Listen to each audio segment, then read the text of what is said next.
বিসমিল্লাহির রহমানির রহিম। টানা 2 ঘন্টা চলছে বক্তব্য। তো আমি সবার কাছে কি এনার্জি আছে মনে হচ্ছে না? আছে কি? ধন্যবাদ। সম্মানিত আমাদের ডাইরেক্টর HR এন্ড OD,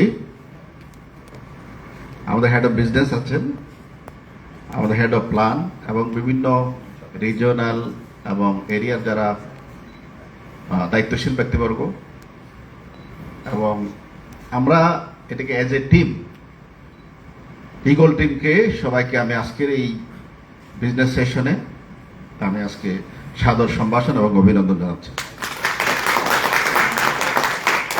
তো কথা অনেকগুলো হয়ে গিয়েছে, তো এক একজনের কথা থেকে যদি আমি এক একটা বুলেট পয়েন্ট করি তাতেও আমার অনেক দীর্ঘ সময় লাগবে। আমি এটা চিন্তা করছিলাম আসলে কি বলা যেতে পারে। নতুন বলার কিছুই নেই, শুধু একটা একটা পয়েন্ট আমি রিভিউ করব এনাদের বক্তব্য থেকে, তাতে করে আমাদের যে সেলস সামিট যেটা আমরা করছি এইটা কিছুটা হয়তো আমরা টেক অ্যাওয়ে করতে পারবো, আমরা কিছু যেন নিয়ে যেতে পারি বাড়িতে। নাম্বার 1 যেটা আমি বলছি সেটা হলো আমাদের যে ম্যানেজমেন্টের ইতিবাচকতা, যেটা বিজনেসের মূল কথা, যেটা যদি বলি বিজনেসের মূল কথা কি, বিজনেসের মূল কথা হলো প্রফিট, অন্য কোনো কথা থাকবে না, এটা 1 নাম্বার কথা। তো প্রফিটেবিলিটির জায়গায় আমরা কিন্তু কঠিনভাবে লাস্ট 2-3 ইয়ার্স স্ট্রাগল করছি। আমরা আমাদের স্যালারি, আমাদের ইনক্রিমেন্ট, আমাদের প্রমোশন, এগুলো আমরা নিয়মিত রেখে গিয়েছি। এইগুলোর মধ্যেও কিন্তু আমরা প্রফিটেবিলিটিতে ডে বাই ডে আমরা ডিগ্রোতে গিয়েছি। ইভেন এই বছরও আমরা কিন্তু ভয়ানকভাবে আমরা লস করেছি। এত কিছুর পরেও কোম্পানি এরকম একটা যে 5 স্টার প্রোগ্রাম, এবং আমরা যেগুলোই করি কোনো 4 স্টার 3 স্টার মানেন নাই, সবকিছু 5 স্টার মানে।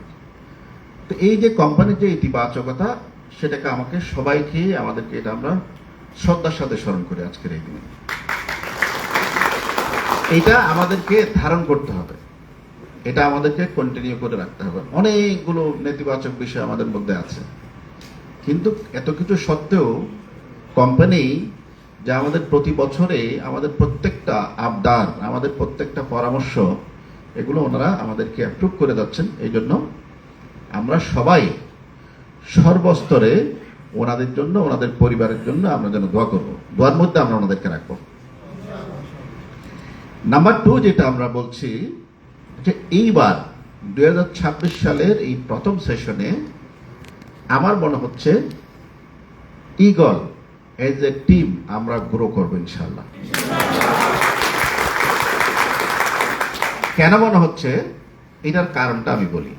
কারণটা হলো সবাই আমরা কিন্তু একটা আমাদের যে টার্গেট, এটা নিয়ে সবাই ওয়াকিবহাল। আমাদের বিজনেস যেমন ওয়াকিবহাল, আমাদের প্রোডাকশন যেমন ওয়াকিবহাল, আমাদের সেলসও, তাহলে things are going in a proper direction.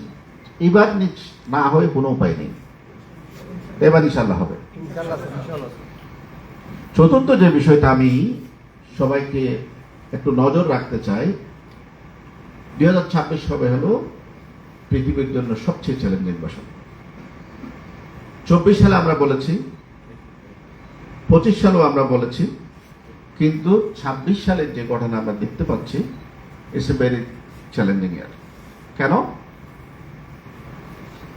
সম্প্রতি যে ঘটনাটা ঘটলো, আমরা দেখছি যে ভেনেজুয়েলার মধ্যে যে আক্রমণটা হয়েছে, এবং যেটা যে অর্থহীনভাবে জুলুমের যে বহিঃপ্রকাশ আমরা দেখলাম, এটার রেশ কিন্তু সারা বিশ্বে কিন্তু প্রবাহিত হবে।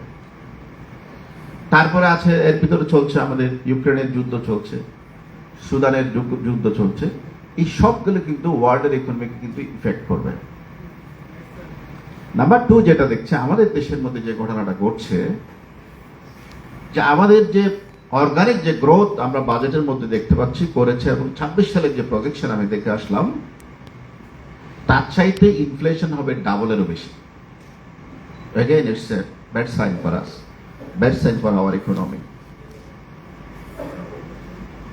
আমাদের ইনফ্লেশনের হার কিন্তু এর চেয়ে বাড়ছে, আমাদের ঋণের পরিমাণ বাড়ছে, আমাদের এক্সপোর্টের পরিমাণ কমছে, আমাদের ইনফ্লেশনের যে রেট সেটা বাড়ছে, দিন শেষে আমাদের যে মৌলিক যে ইনকাম সেটা কিন্তু কমে যাবে। সে ভেরি চ্যালেঞ্জিং। তারপরে পলিটিক্যাল যে ইনস্টেবিলিটি সেটা তো আছেই।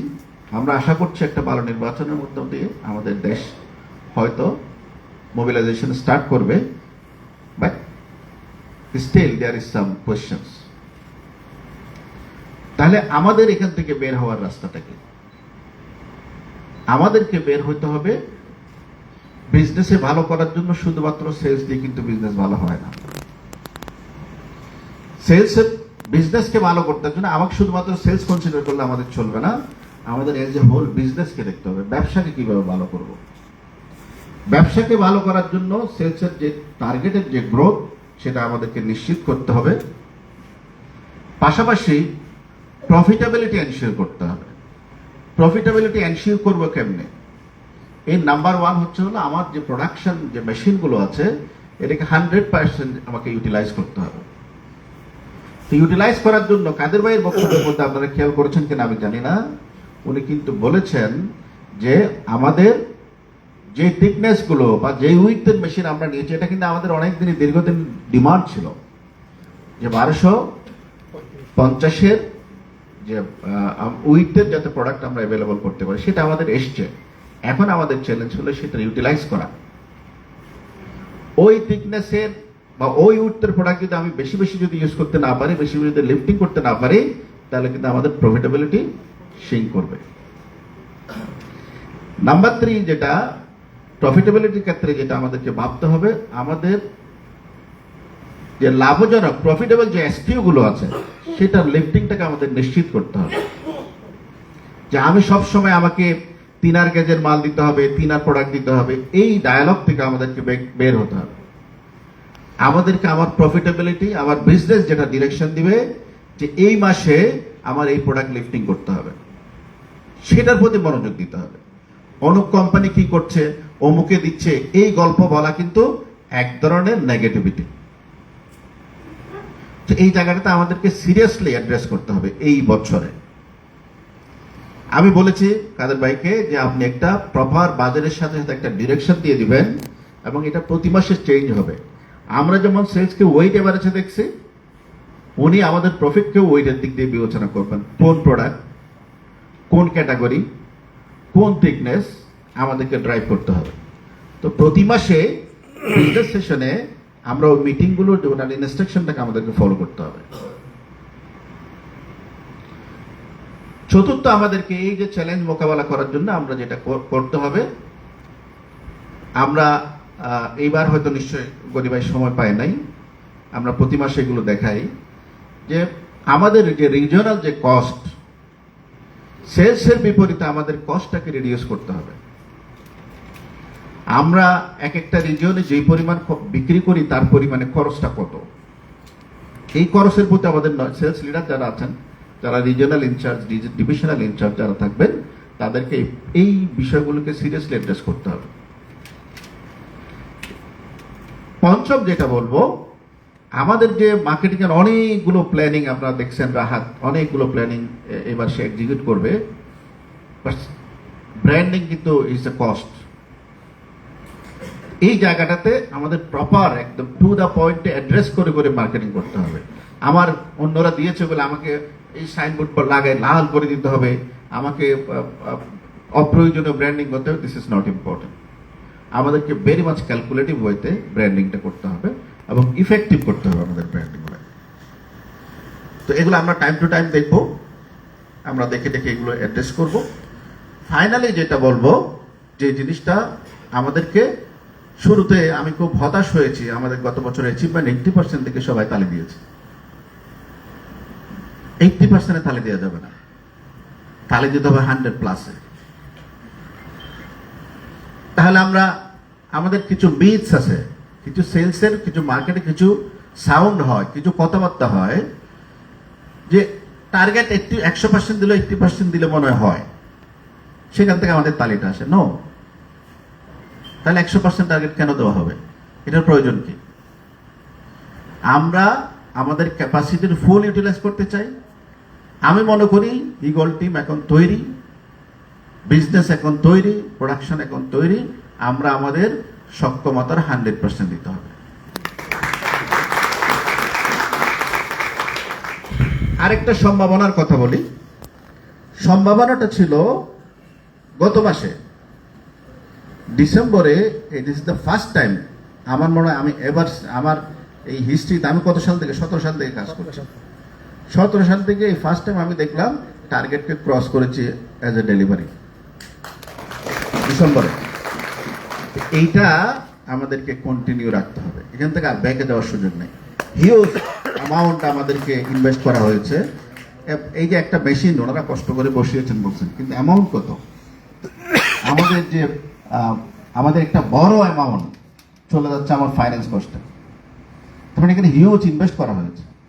তো ইনভেস্টগুলোকে আমাদের দ্রুত রিকভার করতে হবে।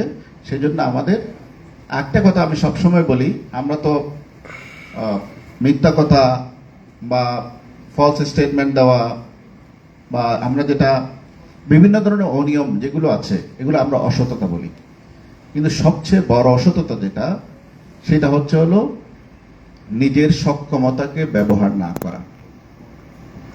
সেলসম্যান যারা আমরা আছি, আমাদের এই ধরনের একটা টেন্ডেন্সি থাকে যে আমি তো এই বছর 12,000 করে ফেললাম, সো পরের মাসে যদি আমার 13,000 দেবে কিনা, এইটা না হয় একটু পরের মাসে আমরা স্প্লিট করার চেষ্টা করি। এইগুলো হলো প্রফেশনাল ডিসঅনেস্টি, এগুলো করা যাবে না। তো আমরা যদি আমাদের জায়গাগুলোতে 100% সৎ হই, সততা বলতে আমি প্রফেশনাল সততার কথা বলছি, মিথ্যা কথা বলার কথা বলছি না, আমার সক্ষমতার পুরোটা যদি আমি ব্যবহার না করি সেটা সবচেয়ে বড় গুনাহ হবে। এই জায়গাটাতে আমাদেরকে সবাইকে কেয়ারফুল থাকতে হবে। আমার যেটুকু সক্ষমতা আছে ফুল ডেডিকেশন আমি কোম্পানির জন্য দিতে হবে। সেটা যদি দেই, আমরা যদি টার্গেট 100% প্লাস করতে পারি, আমরা যদি প্রোডাকশন 100% ইউটিলাইজ করতে পারি, আমাদের প্রফিটেবলি অটোমেটিক্যালি চলে আসার সম্ভাবনা আছে। তো 2026 সাল অনেকগুলো চ্যালেঞ্জ আছে যদিও বা, কিন্তু আমাদের টিম এখন যে পরিমাণ দাঁড়িয়েছে, সবার মধ্যে একটা পজিটিভ ভাইব তৈরি হয়েছে দীর্ঘদিন পরে, সবার মধ্যে একটা আত্মবিশ্বাস তৈরি হয়েছে যেটা আমরা বিগত সময়গুলোতে ছিল না। এখানে আমাদের তরফে 2টা কাজ করার বাকি আছে। বিশেষ করে আমাদের যারা প্রোডাকশন আছে, আমাদের কাজের ধরনকে, যেটা মতিন বলছিল, আমরা অনেকে হয়তো মাইকে কথা বলার সময় অনেক কিছু সঠিকভাবে প্রেজেন্টেশন করতে পারি না। যেটা আমরা উপলব্ধি করি সেটা হচ্ছে না, আমাদের ডেলিভারি প্রসেসের মধ্যে হয়তো একটু চেঞ্জ আনতে হতে পারে। যে আমি করতেছি 24 ঘন্টা দিচ্ছি, এইটা তো হতে পারবে না। 24 ঘন্টা যদি দিই, আমার টিমকে আমরা ওইভাবে ভাগ করে নিব, আমার প্রসেসটা হবে 24 ঘন্টা ডেলিভারির প্রসেস।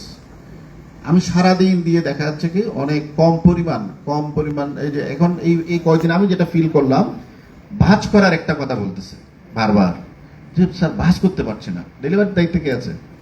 আছেন উনি? আসছেন নাকি ডেলিভারির দায়িত্ব? উনি আসেন নাই, যে ভাঁজ করতে দেরি হয়ে যাচ্ছে। এবং একটা ইন্টারেস্টিং বিষয় যেটা আমি কাদের ভাই এবং জিয়া ভাইয়েরকে বিশেষ করে ইয়ে করে বলবো, ফ্যাক্টরির সাথে যখন সেলসের লোকেরা যখন কথা বলছে, তারা যেভাবে ডেলিভারি ফ্যাক্টরির লোকের মানে পেইনটা ওরা বুঝতেছে, নাউন লেভেলে যারা আছে। এবং কাদের ভাই থেকে বা জিয়া ভাই থেকে যে স্টেটমেন্টগুলো যখন আমি নিজে, সেটার দিকে আমি একটু ডিফার করে, এই এখন যে একটা ভাইব তৈরি হয়েছে, এটা আমরা ওই লেভেলে কিন্তু ড্রেনেজ করতে হবে। ওরাও কিন্তু, সে আমাদের বলছে ভাই এটা আমার পক্ষে কোনোদিনও হবে না, হয় রে, যেটা আমি সিনিয়রদেরকে চেক করছি না এটা হবে, তার মানে দিন শেষে কিন্তু হয় না। এরকম আমি কয়েকটা টেস্ট করে দেখছি। এই জায়গাগুলোতে আমাদের একটু গ্যাপটা মিনিমাইজ করতে হবে। তার মানে সে হয়তো সিনিয়র ম্যানেজমেন্টকে এটা বলতে ভয় পাচ্ছে, যেটা একজন আমার সেলস অফিসারকে সে বলে ফেলতেছে, বা এটা কোনোভাবেই সম্ভব না। তো দিন শেষে কিন্তু সেটা রিফ্লেকশন আমি দেখি, 2-1 দিন আমি এটা চেক করে দেখছি, বলতে ভাই এটা হবে না।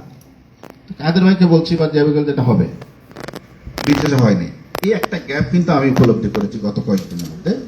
আমি সবাইকে অনুরোধ করবো, এই যে হয়তো সে ভয় পাচ্ছে এটা বলতে, এই ভয়টা রাখা যাবে না।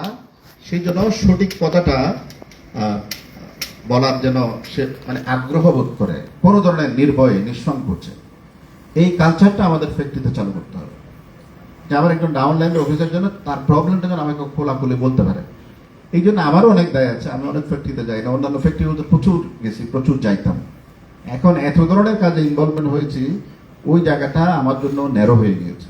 তো আমি চেষ্টা করবো 2026 সালে বেশি বেশি ফ্যাক্টরিতে যাই, আমরা সবাই মিলে টিম যদি কাজ করা না যায়, আসলে আমাদের লক্ষ্যমাত্রায় পৌঁছানো যত কথাই বলি অনেকটুকু ডিফিকাল্ট। আর যদি টিম হয়ে গেলে অনেক সীমাবদ্ধতার মাধ্যমেও কিন্তু অনেক বড় কিছু করা যায়, যেটা আমাদের সুপার বোর্ড স্বপ্নমে কিন্তু তৈরি হয়েছে। এই জন্য আমাদের ফ্যাক্টরির জন্য কিছু রিক্রিয়েশনের ব্যবস্থা থাকতে হবে।